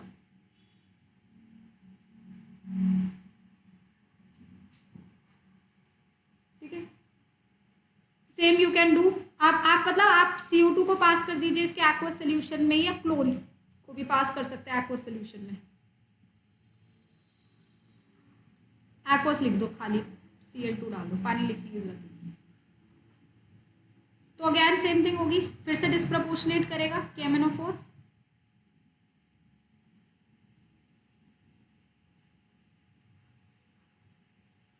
अच्छा, Cl2 के साथ तो डिस्प्रपोर्शनेट करने की जरूरत ही नहीं है, क्योंकि Cl भी तो रिड्यूस हो सकता है ना। तो ये हो गया ऑक्सीडाइज, Cl हो गया reduce, KCl। No disproportionation required, है ना, कार्बन हो नहीं सकता। तो ये हो गया आपका, देखो +6 से +7 ऑक्सीडेशन, Cl2 0 से -1 रिडक्शन।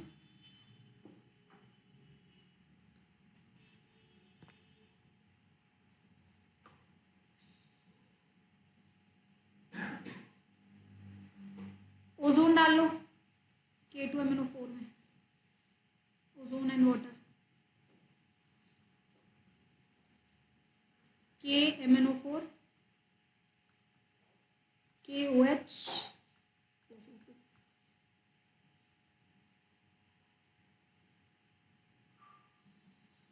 खुद आप देखोगे +6 से +7 ऑक्सीडेशन हुआ है, और ओजोन ने अपना एक ऑक्सीजन निकाल दिया है, ऑक्सीजन में कन्वर्ट हो गया, रिडक्शन हुआ।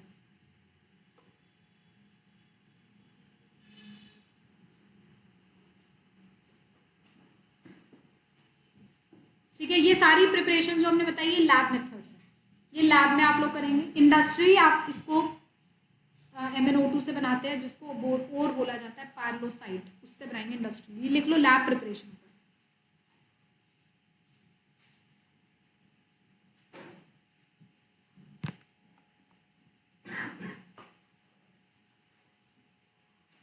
इंडस्ट्रियल प्रिपरेशन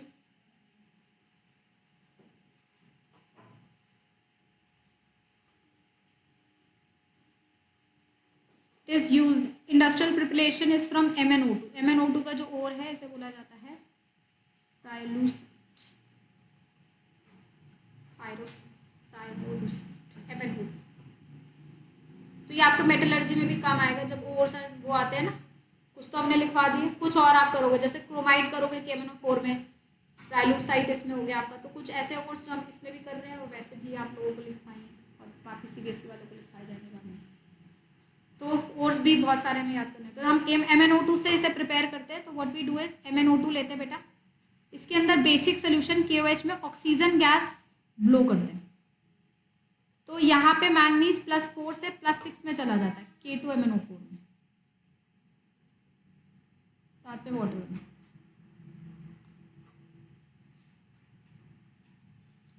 सो MnO2 में आपने KOH डालना है, ऑक्सीजन को ब्लो करना है, आपको क्या मिलेगा K2MnO4 मैग्नीशियम +6 एंड वाटर। अब आपको समझ आ गया होगा, K2MnO4 मिल गया, उसमें ऊपर में से कोई भी रिएक्शन करा दो, H2SO4 डाल दो तो भी KMnO4 मिल जाएगा, CO2 डाल दोगे तो भी मिल जाएगा, Cl2 डाल दोगे तो भी मिल जाएगा, ओजोन डाल दोगे तो भी मिल जाएगा। तो पहला बस इसमें बस एक स्टेप एक्स्ट्रा है कि आपको MnO2 से K2MnO4 बनाना है। देन उसके बाद आप सिंपल काम कर दो, K2MnO4 को ट्रीट कर दो उसके साथ H2SO4 के साथ, KMnO4 MnO2 and this K2SO4 and water।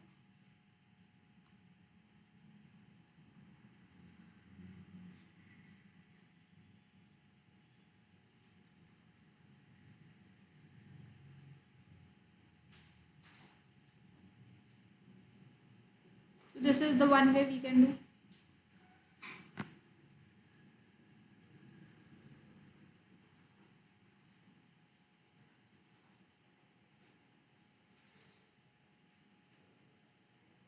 एक और वेरिएशन अगर हम इसमें कराएं, देखो यहाँ तक क्लियर हुआ सबको।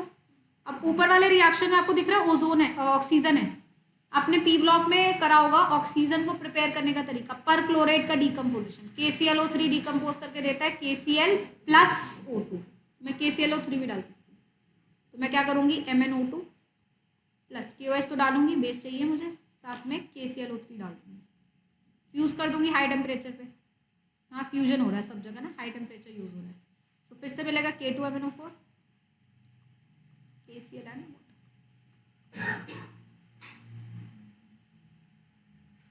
So again I will do the same thing, इसमें आप H2SO4 डाल दीजिए and you will be getting KMnO4 plus MnO2 K2SO4 and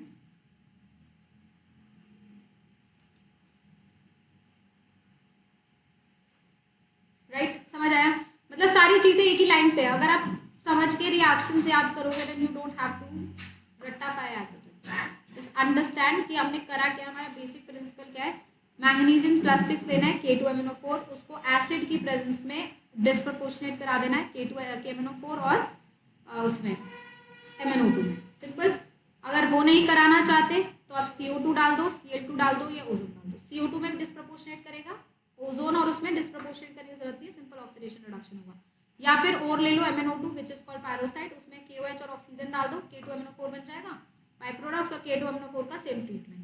oxygen नहीं डालना चाहते तो KClO3, है ना। तो मतलब एक ही चीज है but they are different ways of writing it, है ना। And we get KMnO4। So this is the preparation of KMnO4। Let's move on to the important काम। सबसे पहले what is the structure of KMnO4? ये कैसा compound है, इसमें किस किस तरीके के बॉन्ड्स है। सपोज केमिकल बॉन्डिंग से हम इसे रिलेट करें तो इसमें आयनिक बॉन्ड भी है और कोवलेंट बॉन्ड भी है, क्योंकि KMnO4 है ना, तो K+ और MnO4- हो गया ना, इनके बीच में क्या हो गया, आयनिक बॉन्ड। और MnO4- के साथ क्या हो गया बेटा, Mn double bond O double bond O double bond O, this is MnO4-।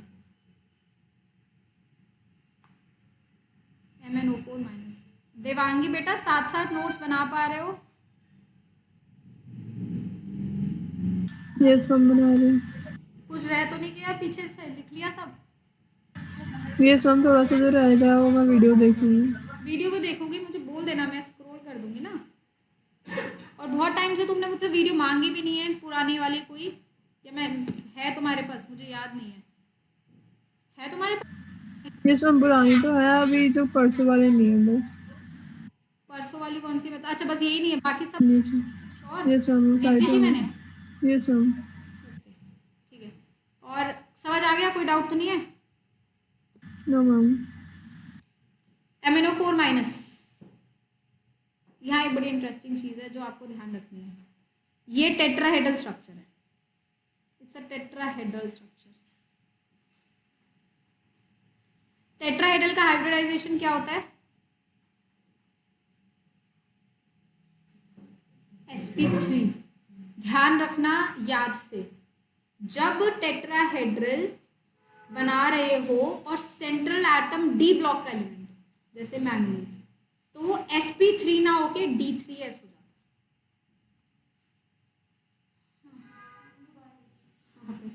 What is a tetrahedral? Carbon के साथ जो टेट्राहेड्रल होता है दैट्स sp3।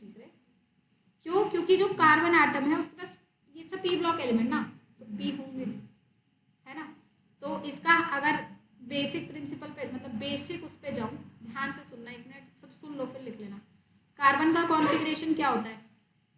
2s2 2p2 होता है ना, तो s और ये p एक्साइट करके ये बन जाता है, फिर आप sp3 करा देते हो, है ना। ऐसे ही कुछ होता है। हाँ सत्यांशु ठीक है। अब अगर सपोज ये कार्बन नहीं है बीच में, ये मैंगनीज है, ठीक है। अब मैंगनीज के पास जो कॉन्फ़िगरेशन है उसमें 3d है, फिर 4s है, और इसका 4p तो पूरा खाली है, 4p तो पूरा ही खाली है, उसमें तो इलेक्ट्रॉन नहीं है। d में इलेक्ट्रॉन और s में इलेक्ट्रॉन है, तो 3 डी हाइब्रिडाइज होते हैं, एक एस हाइब्रिडाइज। पी तो खाली है ना इसका, पी में तो इलेक्ट्रॉन ही नहीं है, इलेक्ट्रॉन या तो पेनल्टीमेट डी में है या फिर एस में। तो यहाँ जो हाइब्रिडाइजेशन होती है वो sp3 नहीं हो पाती, क्योंकि पी है ही नहीं सेंट्रल एटम के पास, पी तो खाली है। सेंट्रल एटम के पास या तो डी बॉन्डिंग में पार्टिसिपेट कर रहा है, क्योंकि अभी बताया D block D elements participate in bonding, D electrons और एस। तो हाइब्रिडाइजेशन टेट्राहेड्रल में ट्रांजिशन एलिमेंट अगर बीच में बैठा हो तो हाइब्रिडाइजेशन sp3 ना होकर d3s। ठीक है, सबको समझ आया? वापस बताओ किसी को। गौतम, सत्यांशु, देवांगी, अक्ष, क्लियर है? मैम एक बार बता दीजिए। फिर से बताऊं?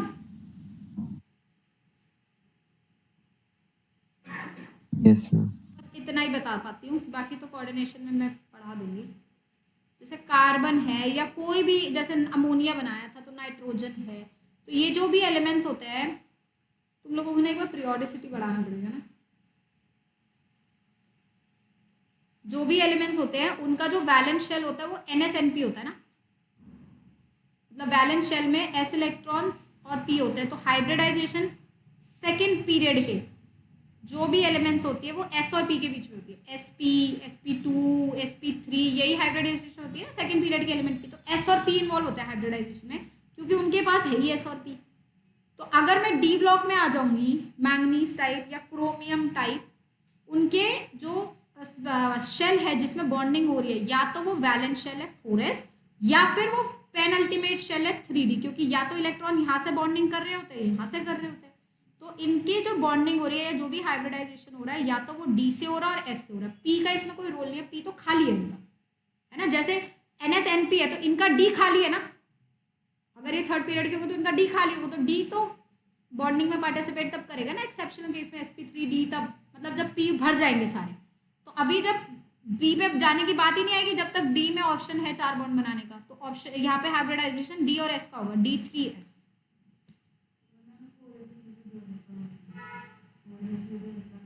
डार्लिंग कहीं भी इलेक्ट्रॉन नहीं है, KMnO4 मैग्नीज +7 है, +7 इज D0, तो एस में भी नहीं है, डी में भी नहीं है, ठीक है, कहीं भी नहीं है। ये एक्चुअली डिफरेंट केस है, ये मैं बोलना नहीं चाह रही थी क्योंकि ये कॉम्प्लेक्स है, coordination complex.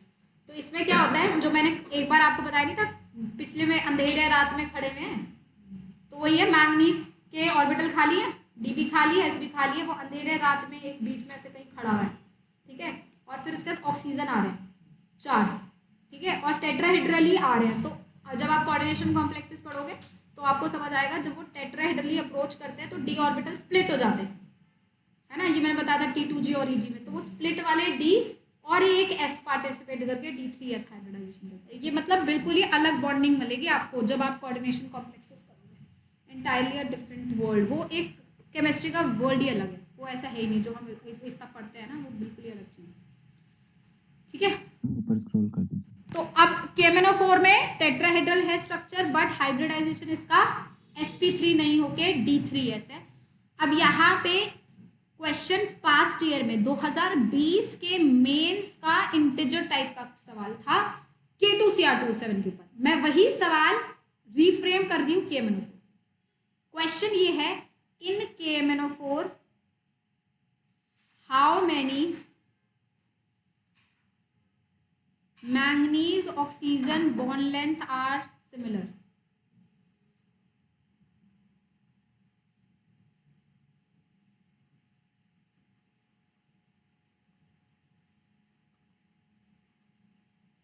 How many manganese oxygen bond length are similar?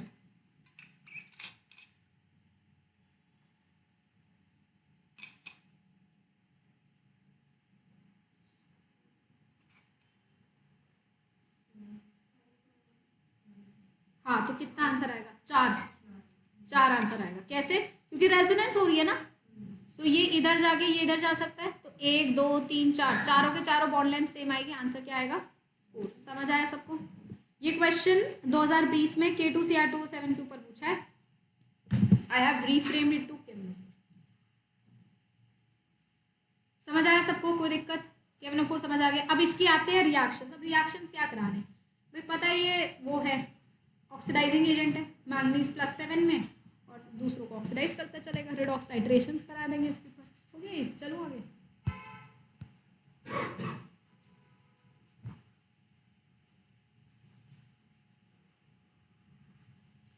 अब आ जाओ reactions of KMnO4।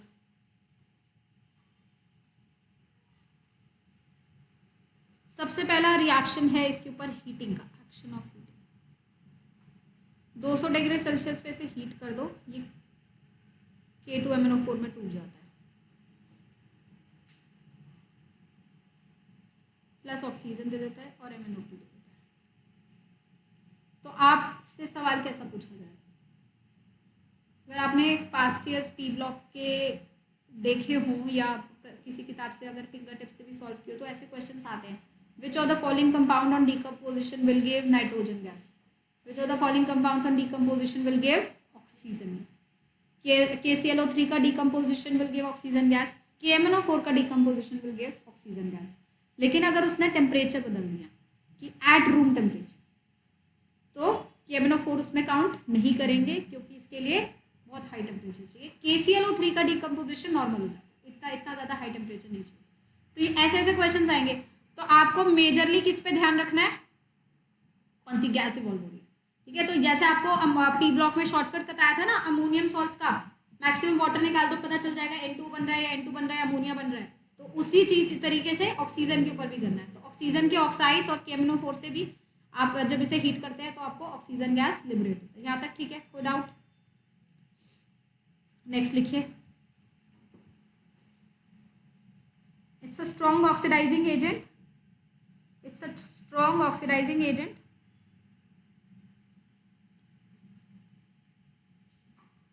it's a strong oxidizing agent,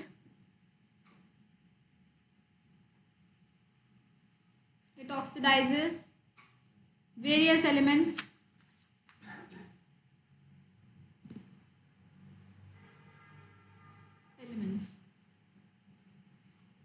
next it acts as oxidizing agent in all the three medium, it acts as oxidizing agent in all the three medium।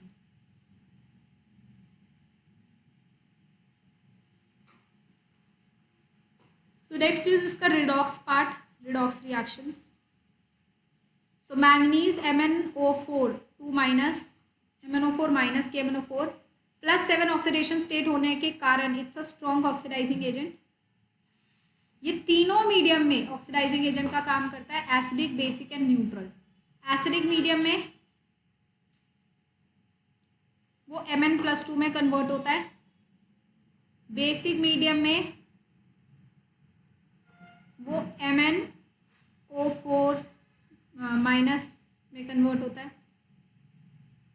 Strong basic. Neutral और alkaline में थोड़ा सा MnO2 में जाता है, -2। तीनों medium में ये उसमें एग्जिस्ट करता है। अब यहाँ पे ना सवाल वही आएंगे जो आपको पता ही है, रिडॉक्स से रिलेट कर देंगे सारी चीज़ों को, एन फैक्टर कैलकुलेशन करेंगे, ठीक है। रिडॉक्स टाइट्रेशन में ग्राम इक्विवेलेंस वगैरह पूछते हैं तो वो सब रिलेट करेंगे। अब इसका एन फैक्टर निकालते हैं, ठीक है। कितने बच्चों को तूने करा था रिडॉक्स टाइट्रेशन, मुझे बता एन फैक्टर क्या है इसका, कैसे निकालना है एन फैक्टर। जब आपको एन फैक्टर निकालना है ऐसे केसेस में, जैसे आपको इसका एन फैक्टर निकालना है जब वो Mn+2 जा रहा है, एक बार सुनो ध्यान से। यहाँ कितना मैंगनीज है, मैंगनीज कितना है, एक ही मैंगनीज है, कौन से स्टेट में, +7 में। यहाँ किस में चला गया, +2, तो +7 से +2 का डिफरेंस 5, और कितने मैंगनीज है, 1, तो 5 × 1 5 इज एन फैक्टर। समझ आई बात? अब यहाँ आ जाओ, यहाँ कितना ऑक्सीडेशन स्टेट है, +6, +7 से +6 1 का चेंज, और एक ही मैंगनीज है तो 1। गौतम यहाँ कितना होगा, तो यहाँ पे +7 है, यहाँ +4 है, +7 से +4 का चेंज 3 × 1 एन फैक्टर 3। अब आपसे पूछ लेंगे ऐसे, what is equivalent weight of KMnO4 in neutral और बेसिक मीडियम। इक्विवेलेंट वेट क्या होता है, molecular weight upon n factor. तो मॉलिक्यूलर वेट है m अपॉन एन फैक्टर कितना है, 3, न्यूट्रल और बेसिक में। ठीक है, समझ आया सबको, हाँ या ना?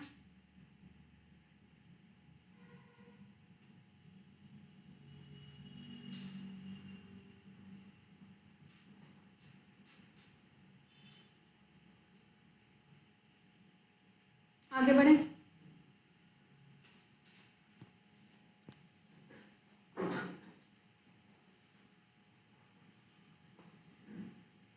ये खुद तो हो जाएगा भाई रिड्यूस डिफरेंट डिफरेंट मीडियम्स में, बाकी बंदों को क्या कर देगा ऑक्सीडाइज। तो पहले एसिडिक मीडियम का कर लेते हैं इसका। एसिडिक मीडियम में जनरली ये क्या करता है, अब मैं ना नॉर्मल रिएक्शंस लिख रही हूँ, फिर उनमें से किसी एक रिएक्शन को आपको बैलेंस करके दिखा दूंगी और फिर उनमें से किसी का एन फैक्टर कैलकुलेट करके दिखा दूंगी। बाकी सबको वैसे ही करना है जैसे मैं एक को करूँगी, ठीक है। तो सबसे पहले हम लोग लिख लेते हैं किसको इसको कर सकता है। जैसे KMnO4 मैंने लिया और साथ में बेटा मैंने इसके ले लिया आयरन का कोई कंपाउंड +2 स्टेट में, तो आयरन +2 को ये ऑक्सीडाइज कर देगा आयरन +3 में और खुद रिड्यूस हो जाएगा Mn+2, ठीक है, एसिडिक मीडियम में। समझ आई बात, आया ना। अभी बस आप रिएक्शन लिखो, फिर मैं रिडॉक्स की चीज़ें इसमें ला के आपको समझा दूंगी। तो इनकेस आपको कुछ पोर्शन रिडॉक्स का याद नहीं होगा या नहीं आता तो will do that side by side, ठीक है। यहाँ तक क्लियर हुआ। अब ऐसे ही आपने पहला रिएक्शन, दूसरा रिएक्शन हमने करा, यहाँ पे सिर्फ खेल आपका जो है ना एन फैक्टर का है। KMnO4 लिया और यहाँ पे आपने ऑक्सैलेट आइंस ले लिए, दिस इज ऑक्सैलेट। तो ऑक्सैलेट को ऑक्सीडाइज कर देता है CO2 में, खुद रिड्यूस हो जाता है Mn+2 में। ऐसे ही याद करना है, ठीक है। सल्फाइट ले लिया, तो सल्फाइट को ऑक्सीडाइज, सल्फाइट होता है SO3 2-, सल्फाइड को ऑक्सीडाइज कर देगा सल्फेट में, खुद रिड्यूस हो जाएगा +2 में। नाइट्राइट ले लिया, तो नाइट्राइट को ऑक्सीडाइज कर देगा नाइट्रेट में, खुद ऑक्सीडाइज हो खुद रिड्यूस हो जाएगा Mn+2 में।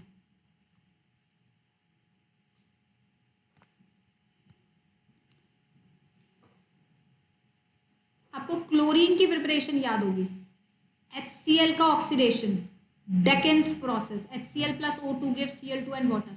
उसमें HCl के ऑक्सीडेशन में ये वाला काम भी किया था। KMnO4 reacting with HCl, KMnO4 will itself get reduced to Mn+2, या MnCl2 बना देगा, साथ में HCl will get oxidized to Cl2 and water। This is the reaction we have done in chlorine का preparation of chlorine।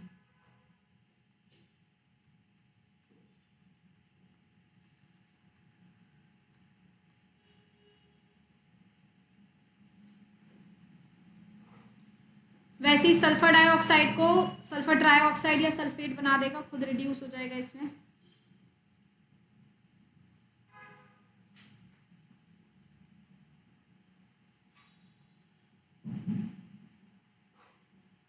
लिख लिया, ऊपर slide कर दो।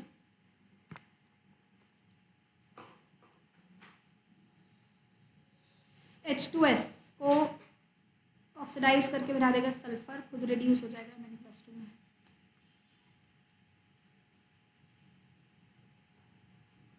बाकी ऑर्गेनिक के रिएक्शंस आपको पता है, एल्डिहाइड को ऑक्सीडाइज कर देगा एसिड में, अल्कोहल को ऑक्सीडाइज कर देगा एसिड में, है ना।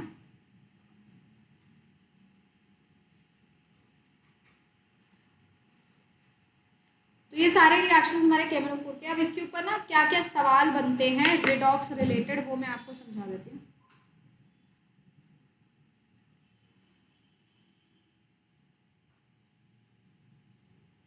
मुझे थोड़ा सा आइडिया मेरे को याद दिलाना, मैंने जब तुम्हें लिक्विड सॉल्यूशन पढ़ाया था, क्या मैंने तुम्हें ग्राम इक्विवेलेंस बता दिया था? बताया था ना। हाँ, ये तो बैठ के ना ही करते हैं यहाँ पे, तूने ना करा था ना। हाँ बोल रही थी, कराया था ना। ग्राम इक्विवेलेंस क्या होता है? हाँ यही ना बोल रहा था, देख क्या था gram equivalence? Normality into volume given weight upon equivalent weight moles into n factor. और आपको ये पता है किसी भी केमिकल रिएक्शन में ग्राम इक्विवेलेंस कंजर्व रहता है, उसी फंडे को यहाँ यूज करना है, ठीक है। तो जो आपने लिक्विड सोल्यूशन में एन फैक्टर थे वो तो एसिड बेस के थे, तब मैंने शायद बताया भी होगा कि मैं एसिड बेस का एन फैक्टर करा रही हूँ, रिडॉक्स का नहीं करा रही, रिडॉक्स का रिडॉक्स में करेंगे, ऐसा कुछ याद आ रहा है मुझे, है ना। तो जो रिडॉक्स का एन फैक्टर मैंने अभी आपको सिखाया कैसे निकालना है ना। अब ग्राम इक्विवेलेंस का कंसेप्ट सेम लगता है। अब ये पास्ट ईयर के ही क्वेश्चन है जो मैं आपको बता रही हूँ किस तरीके से हमसे क्वेश्चन फ्रेम करे जाते हैं पास्ट ईयर के। अब जो ये क्वेश्चंस मैं बनाऊंगी, या तो आप इसे मोल कॉन्सेप्ट के चैप्टर में डाल दो, या आप रिडॉक्स के चैप्टर में डाल दो, या फिर आप यहाँ डाल दो, जहाँ आपको अच्छा लगे वहाँ डाल दो, क्योंकि है तो तीनों जगह सेम है, तीनों सवाल तीनों जगह रिपीट होते हैं।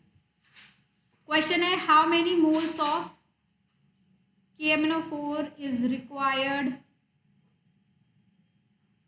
To react with 1 mole of ferrous oxalate. और सारे आंसर देंगे, बस सारे आंसर नहीं देंगे, सिर्फ यही आंसर देगा। वंश तूने पढ़ा है ना बेटा, तूने गलत करा आंसर, तो तू दे।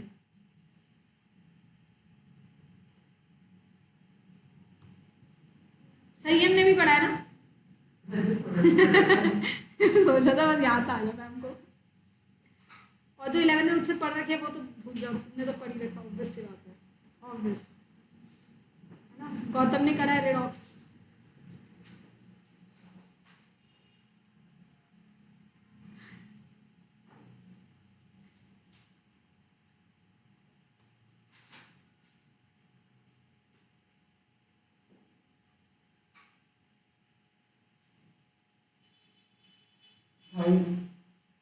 क्या 2.5 आ जाए 5/2 2/5 5/2 2.5 मोल 2/5 होता है, 5/2 होता है ना, 5/2 5/2। सानवी IIT वेट कर रहा है तुम लोगों की, जल्दी आंसर दो।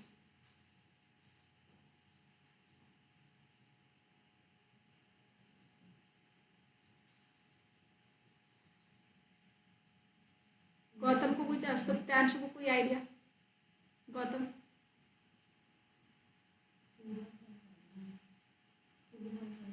2/5 आएगा।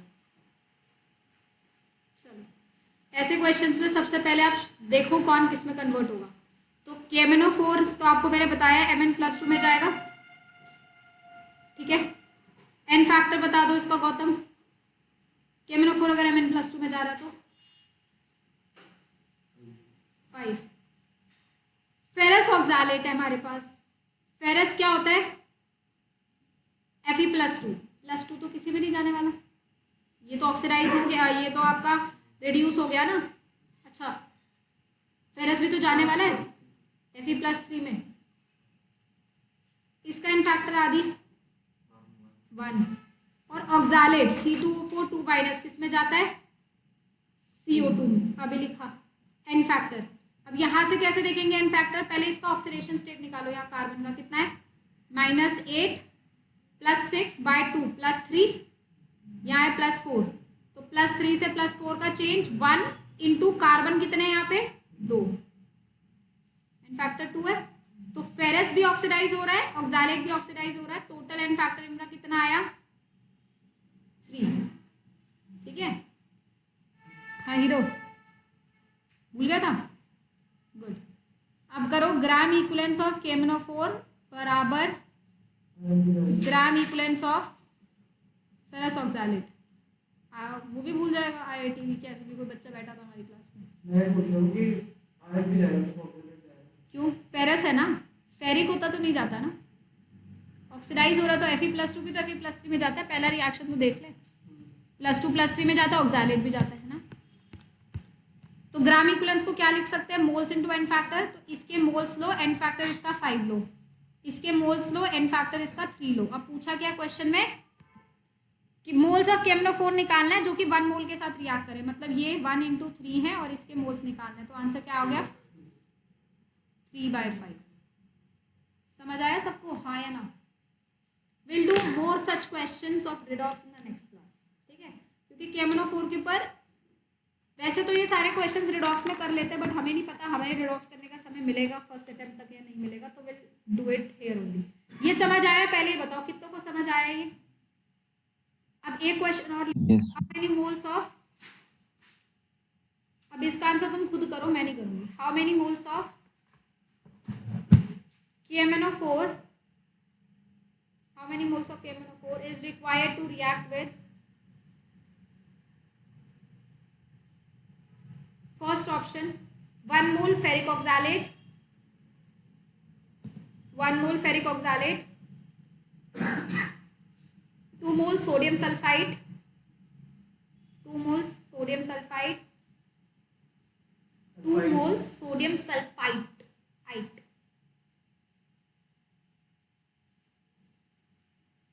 And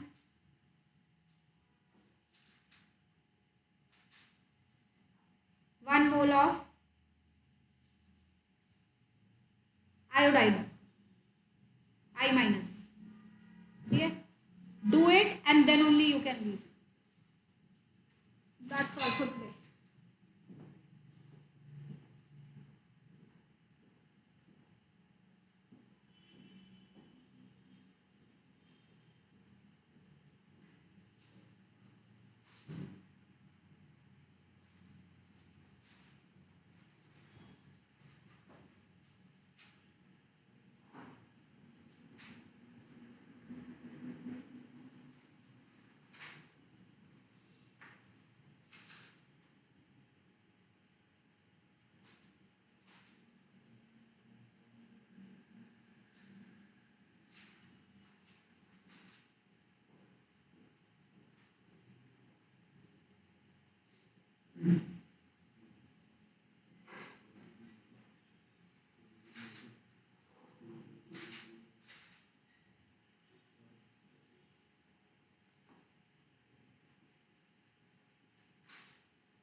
फाइव बाई टू, अब इसका 2/5 ठीक है, और इसका सल्फाइड का फैक्टर क्या लिया तुमने प्लस 4 से प्लस 6 ठीक है, शाबाश।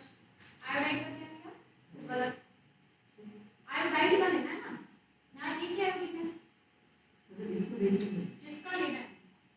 मैंने मोल्स किसके पूछे, हाँ पर रिएक्शन किसके साथ होता है, आयोडाइड ना, तो आई माइनस लेना ना, बिना एक ही है हो गया, बिल्कुल वाटर सत्यांशु हो गया। बी कौन सा, सल्फाइड से सल्फेट, क्यों सल्फाइड क्या होता है, SO3 माइनस, तो सल्फेट लिखना SO3 माइनस, फिर क्या होगा आप और दिखा पाएंगे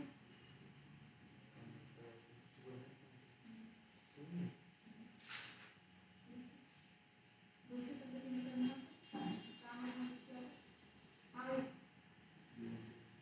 लास्ट वाला क्या लिखा है सल्फाइड है, और इंटू 2 लिखा है, तो कुछ नहीं है ना लिखना सल्फाइड, SO3 माइनस सल्फेट में जाएगा, एक बार चेक करिए ये कितना है 6 आएगा, सॉरी 2 आएगा, SO4 माइनस एक कुछ कर SO4 प्लस 4 से प्लस 6 है,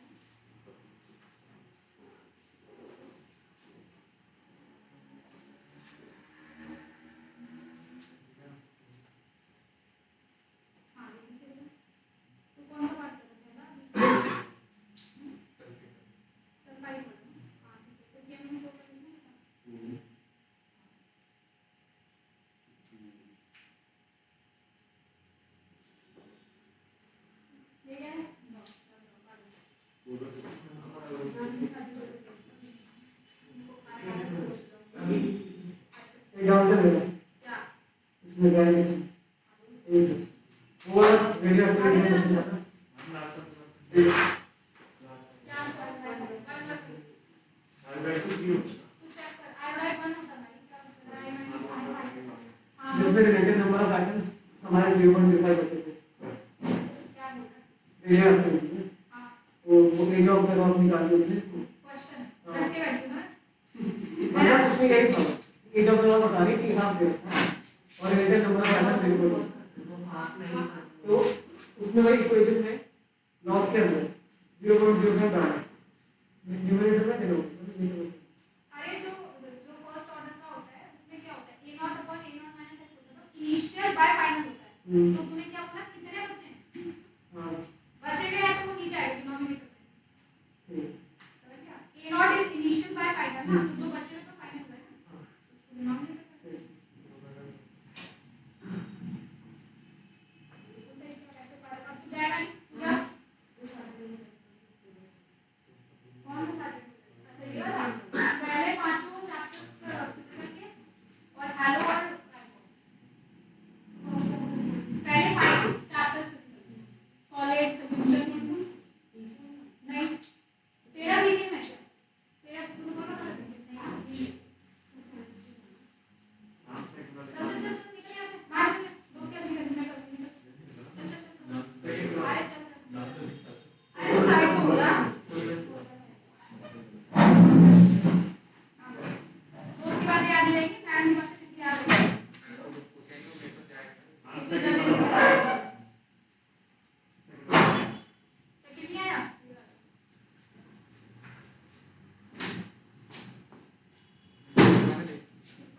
one five five one by five भी तो निकल के एन फैक्टर हाँ हाँ हाँ टू मोल्स है ना भाई इसलिए बोल रहा हूँ टू मोल्स की बोल रहा है आगे क्वेश्चन में पढ़ ले टू मोल्स का सोल्यूशन मोल्स नहीं तू यहाँ लेके आया है यहाँ पे मोल्स नहीं तूने नोट्स के लिए पूरे करे अरे आपकी क्वेश्चन बोलने लगी आपने ये लिखा है यहाँ से छाप तो ले कम से कम तो मोल्स है ना मोल्स को मल्टीप्लाई नहीं करेंगे उसके साथ पूरा लिख लेंगे फिर कह रहे कैसे आएंगे हाँ बिल्कुल हो गया सही जवाब तू बोल जल्दी मेरा फोन पास कर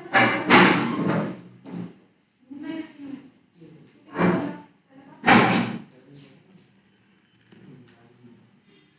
मेरे को याद है जाने नहीं देना तुम्हें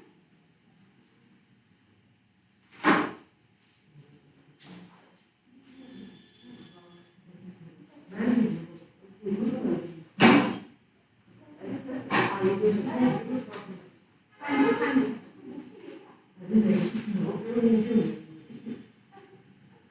क्या कौन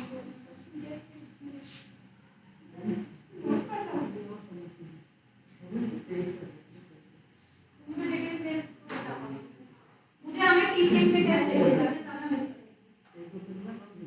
मेज कैसे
यस बेटा, चैप्टर नंबर